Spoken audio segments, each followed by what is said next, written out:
Imagine your TikTok hacked. Cringe videos posted as you, payment info stolen, private DMs exposed. Scary, right? Let's prevent that nightmare. First, download Secure Authenticator and create an account. Quick and easy. Now open your TikTok app and log in. Tap the 3 lines in the top right, then hit Settings and Privacy. Next, select Security and Permissions. Now, tap on 2-step verification. Choose Authenticator and press Turn On. You'll need to enter your TikTok password here. TikTok will show you a code. Copy it. Open Secure Authenticator, tap the plus button at the bottom right and choose Manually. Type TikTok as the service name.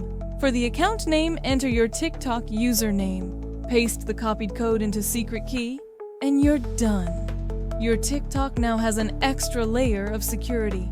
If this helped, follow our account for more security tips. Found this useful? Drop a comment and let us know.